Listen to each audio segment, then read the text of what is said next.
The Power of Habit, Why We Do What We Do in Life and Business. By Charles Duhigg. Introduction, The Science of Habit Formation. In The Power of Habit, Charles Duhigg explores the science behind habits and how they shape our lives, organizations, and societies. The book examines the neurological patterns that create habits, how they can be changed, and how understanding habit formation can lead to personal and professional transformation.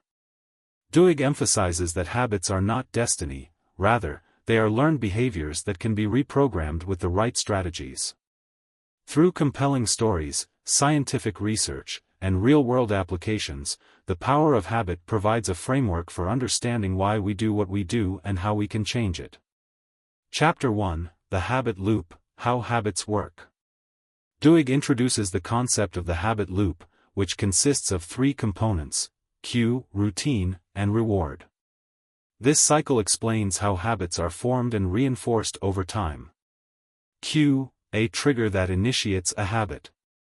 Routine, the behavior or action itself. Reward, the benefit gained, reinforcing the habit. For example, a smoker might feel stressed, cue, light a cigarette, routine, and feel temporary relaxation, reward.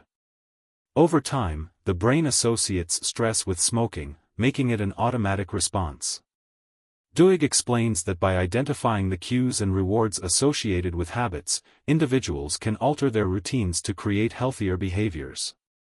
Understanding the habit loop is the first step in modifying or eliminating destructive habits and replacing them with positive ones. Chapter 2, The Craving Brain, How Habits Are Formed. The brain plays a crucial role in habit formation. Duhigg discusses how habits become ingrained through cravings, a neurological response that drives repeated behavior. Once the brain experiences a reward, it begins to anticipate it, creating a craving that fuels the habit loop. This explains why some habits are so difficult to break. For example, people addicted to junk food may not only crave the taste but also the emotional satisfaction it provides. The key to changing habits is recognizing the craving and substituting the routine with a healthier behavior that provides a similar reward. Chapter 3, The Golden Rule of Habit Change. Duhigg introduces the golden rule of habit change: to change a habit, keep the same cue and reward but modify the routine. This principle has been used successfully in various programs, such as Alcoholics Anonymous, AA. For instance, many recovering alcoholics in AA replace drinking, routine, with attending support meetings while still receiving the reward of social connection and stress relief. By changing the routine but keeping the same triggers and rewards, new, healthier habits can be formed. Chapter 4, Keystone Habits, The Power of Small Changes. Not all habits are created equal, some have a ripple effect that transforms other areas of life. Duhigg calls these keystone habits. These habits, when changed, trigger positive shifts in multiple areas. A well-known example is exercise. People who establish a habit of regular exercise often begin eating healthier, sleeping better, and feeling more confident. Another example is journaling, which can improve emotional clarity and productivity. Companies also harness keystone habits. Paul O'Neill, former CEO of Alcoa, focused on workplace safety as a keystone habit. By prioritizing safety, the company improved communication, efficiency, and overall productivity. Chapter 5, Willpower, The Key to Habit Success. Willpower is like a muscle. It can be strengthened with practice but also fatigued if overused. Duhigg explains that individuals with strong willpower tend to succeed in habit change because they develop strategies to sustain motivation. Studies show that people who build self-discipline through small challenges, such as sticking to an exercise routine or resisting impulsive spending, develop greater resilience. Companies like Starbucks train employees to use willpower habits, such as staying calm in customer conflicts, improving customer service and employee retention. Chapter 6, The Power of Habit in Organizations. Duhigg expands on how habits influence organizations, using examples from corporations like Target and Starbucks. Companies use customer purchasing habits to predict behavior and tailor marketing strategies.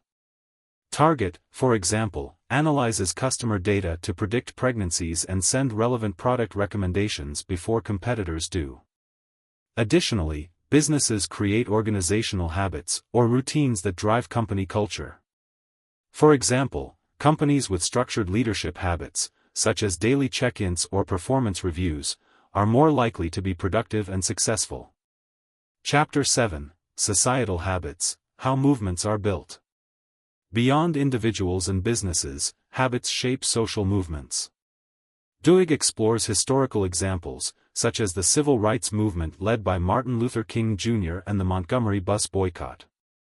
These movements followed a predictable pattern. A small group of committed individuals starts the movement. Peer pressure and social networks drive participation. The movement becomes self-sustaining through habit formation. For example, Rosa Parks' arrest was not the first instance of defiance against segregation, but her strong social ties mobilized a larger movement. Over time, boycotting buses became a habitual action, reinforcing the civil rights movement. Chapter 8: The Neurology of Free Will: Are we in control? Duhigg concludes by addressing a fundamental question: are we responsible for our habits? Neuroscientific research shows that habits become deeply embedded in the brain, sometimes making them feel automatic and difficult to resist. However, by recognizing and modifying habit loops, individuals can regain control over their behavior. He shares the case study of a man who committed a crime while sleepwalking, raising ethical questions about whether deeply ingrained habits can absolve individuals of responsibility. Ultimately, Duhigg argues that while habits may feel involuntary, people can change them through awareness and deliberate effort. Conclusion: Taking control of habits. The power of habit demonstrates that understanding the science behind habits can empower individuals, businesses, and societies to make positive changes. Duhigg emphasizes that habits are neither good nor bad, they are simply patterns that govern behavior. By recognizing how habits form and using strategies to reshape them, people can improve their health, productivity, and overall happiness. The book encourages readers to identify their habit loops, cue, routine, reward. Replace bad habits with better alternatives while keeping the same cues and rewards. Strengthen willpower through small, consistent challenges. Use keystone habits to create positive ripple effects in life and work. Recognize the impact of habits on businesses, organizations, and social movements. Ultimately, the power of habit is a guide to making lasting change by understanding the hidden forces that drive behavior. By applying these principles, individuals can transform their lives, organizations can enhance efficiency, and societies can foster progress.